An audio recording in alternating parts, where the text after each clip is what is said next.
My name is Kyle Diamond and this is my MMA channel. What's up guys, thank you for joining me for this video where today I shall be playing Backseat Matchmaker after UFC London, picking some of the performances that really stood out and seeing what fights we can get hopefully lined up for these guys next, what makes sense. So they made it quite easy for me, to be honest, a lot of these London fighters, by having a name ready to call out that makes a lot of sense.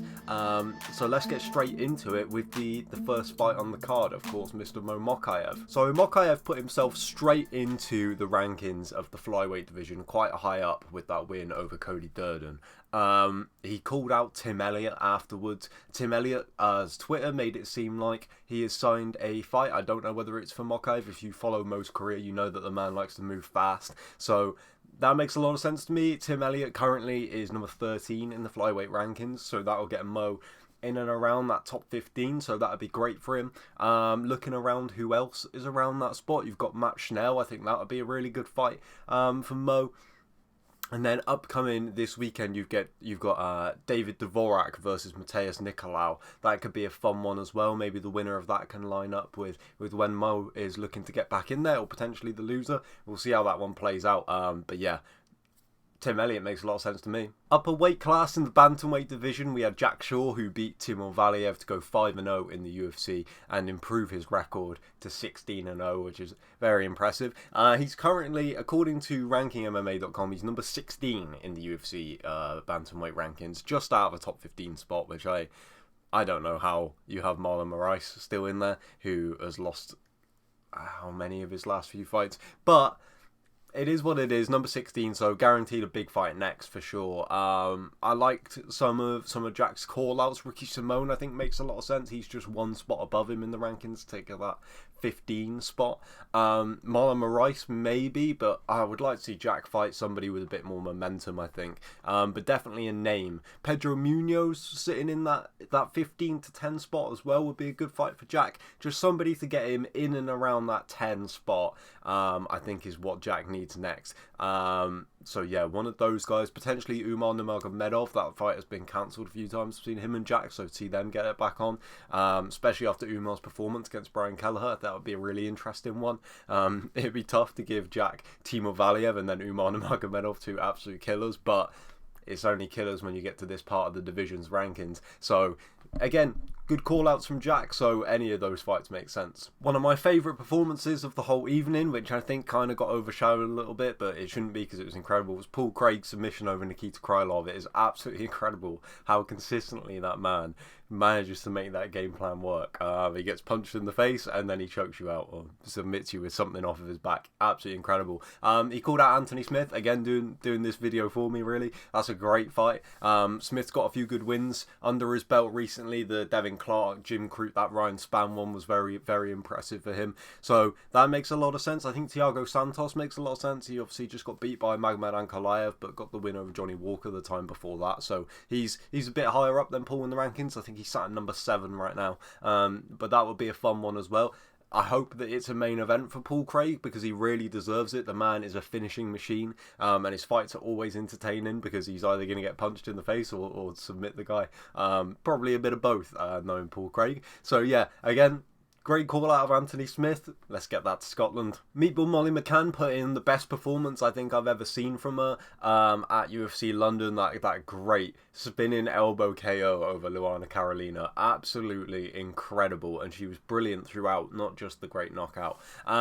There's a couple of fights coming up that I think Molly could maybe fight the winner or loser of. You've got Jianan Wu versus Mayra Bueno Silva coming up this month, but also Montana De La Rosa versus Macy Barber. I think either of those girls would be great fights for Molly that would take her up the rankings a little bit.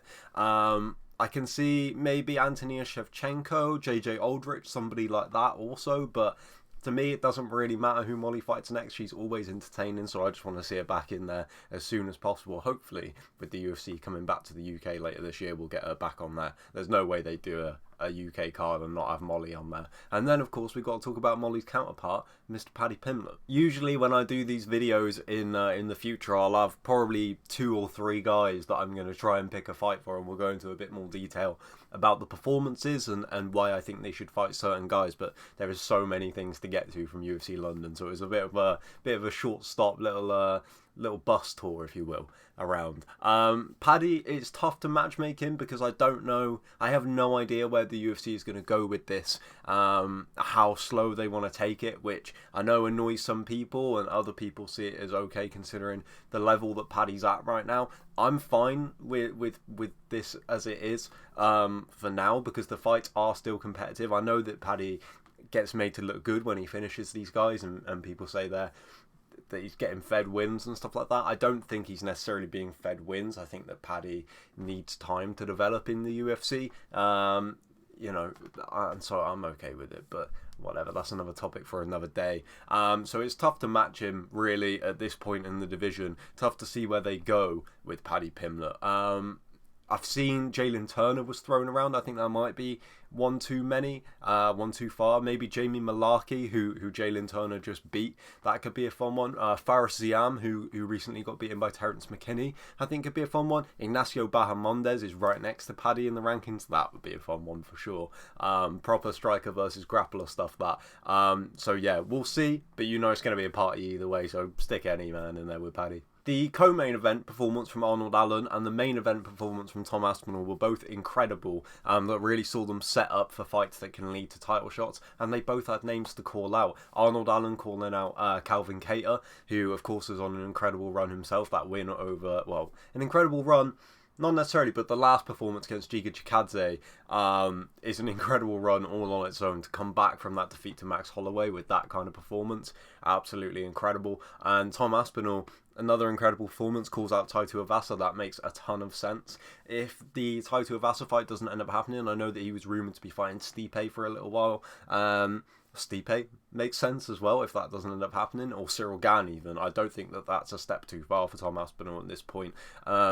And who knows what's going to happen with the title and with Francis. So I think maybe they'll save Aspinall versus Gane for a potentially interim title, which would kind of put some pressure on Ngannou of when he's going to come back, which, let's be honest, the UFC will do that if they want to.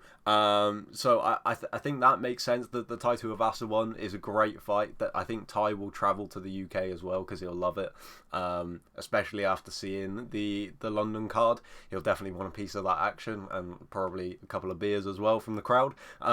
So yeah, I'd like to see that. And Arnold Allen versus Calvin Kattar makes perfect sense to me. Make those fights straight away, hopefully back in the UK if Dana is a man of his word and is going to bring the Octagon back to the UK later this year. Thank you for checking out this video, guys. If you've got any suggestions of any of these fighters who you'd like to see them fight next, then let me know in the comments down below. Leave a like, hit subscribe, all that good stuff, because I'll have videos coming for you in not too distant future. I'll catch you on the next one, guys. Cheers.